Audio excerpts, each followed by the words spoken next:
Alright, nandito na ako sa Deca Home South Bacolod mga amigo. At ang ating block and lot, block 2 lot 31, block 231. Alright, malapit na tayo. So yung order niya is naka-grab pay. Ibig sabihin wala na siyang babayaran. So ang gagawin natin ay drop and go. Drop and go tayo.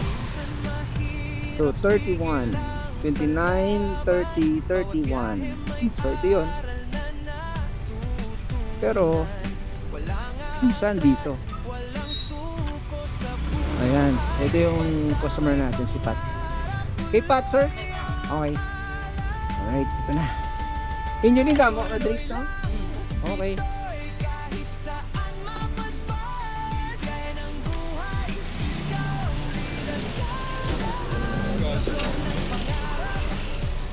Azra.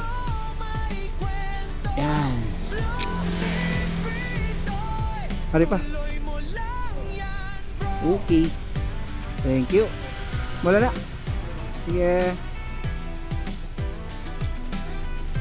Okay. So, delivery done. Next tayo. Punta tayo ng Abonan. So, complete this job. At yun na.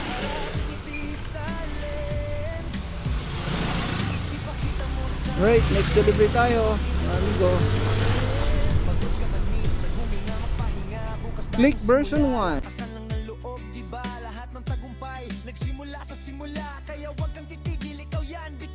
Matibay talaga yung click niya. Parang click ko. Version 1. Alright, lalabas na tayo dito sa Deca Home South, Kabug, mga amigo.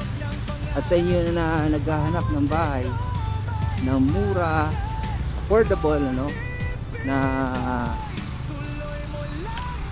maliit yung monthly installment plan, yan, isang option niyo ay yung Deca Homes Kabug or Deca Homes South Bacolod, or pero naman tayong Deca Homes dun sa Granada. Yan, mas maganda yung unit nila kasi yung bawat unit meron na siyang half na siguro mga 1.5 meter na pader sa gilid niya. So yun ang kagandahan doon. Compare dito, wala siyang pader. So ito, balik tayo sa ating vlog. Nandito na tayo sa going Abonan or Tabunan, mga amigo. Ito yung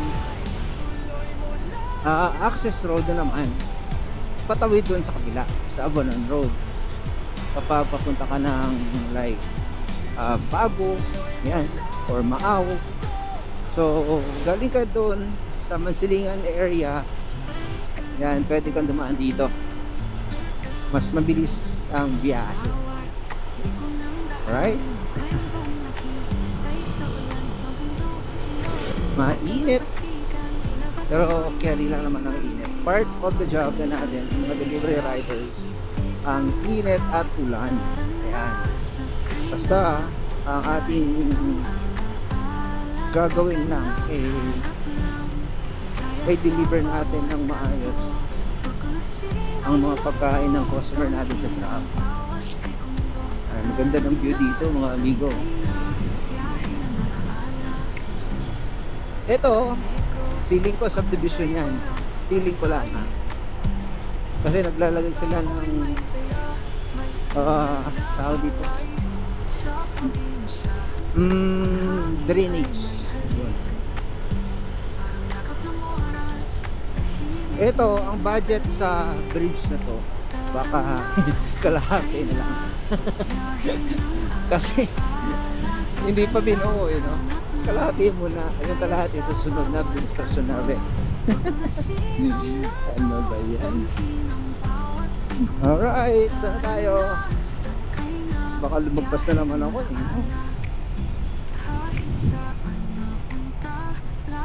Sinasabi ko ng mga kabay, kinaray dyan.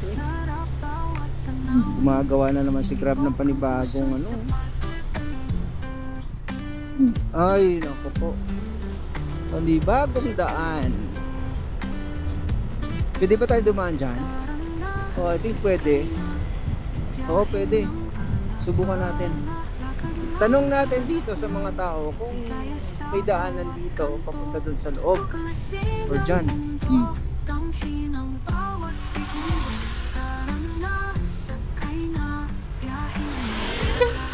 Nong! Mangkot na ko, Nong! May lagyan na dapat sa sunod? Ah, okay. Iya, doon lang ma'am. Thank you, Ken. Negros First Organic Technology Center dito sa Bago. Alright. Dadaan tayo dito. First time. Shout out kay Rejan Magbanwa na ating kagrab. Kasama nating rider. So dito tayo. Dadaanan na dito. First time kong dadaan dito eh. Papunta sa subdivision or kung saan sila nakatira. Kasi kung iikot pa tayo, medyo malayo na. So dito na lang kasi malapit. Malapit dito at kapag umikot tayo malayo, na tayo, kumbaga resto na tayo sa pamasahe. Ano ba tawag doon sa Tagalog? Resto. Okay na to. Okay na to. Sanay na si Click dito ng mga rough road na yan. Oh. Yeah. Sanay na tayo dito sa rough road. Kung saan na to napunta si Click. Matibay itong Click natin mga amigo, for your information. Lolo to ng mga Click nyo. Dahil version 1 ito. Alright, first time. Sana hindi na ako dadaan dito sa susunod. Kaso lang, since dinaanan ko na to, ito naman si Grab, baka dito ulit ako padaanin kapag may atid ako dito, no? Sana wag na lang. Init.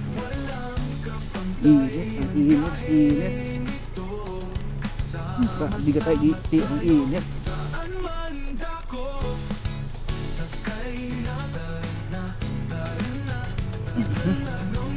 Malapit na tayo dito mga amigo. At least malapit na, hindi na tayo umikot.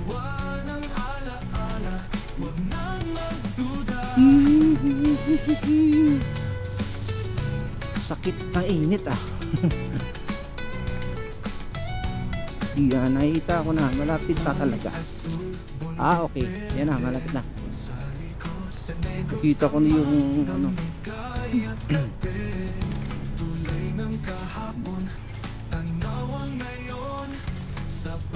tindahan. Ito, Radic Recreational Farm. Yan, Radic Recreational Farm.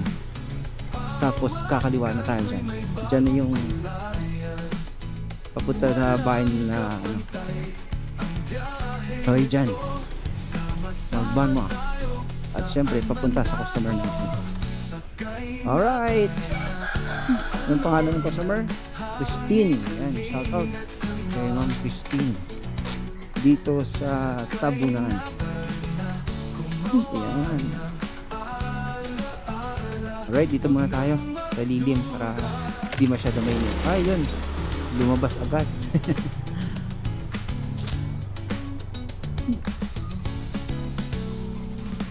Ito. Shout out kay Miss Christine. 365. Blah, what's the change? Ha? 400. Wait lang. Sige. Wala pa mga. Okay. Thank you, miss. Wait. Cookies, tomat. Alright. Okay na tayo dito. 365. Meron akong tip na 35 pesos na tip. Yan. Okay. Salamat. At natapos na rin yung ating orders. Na-deliver na ng maayos. At ngayon palabas na ako dito. Diretso tayo ulit balik ng Jollibee. At since alas 3 na ng hapon or mag-alas 3 na ng hapon, eh siguro ang next na gagawin ng mga riders nito ay magkakape. Yan. Dahil wala na masyadong orders mag ganitong oras. Mamaya na naman yan. Siguro mga hindi ko alam. Alright. Hintayin nyo ko dyan. Magkakape tayo. Ayun.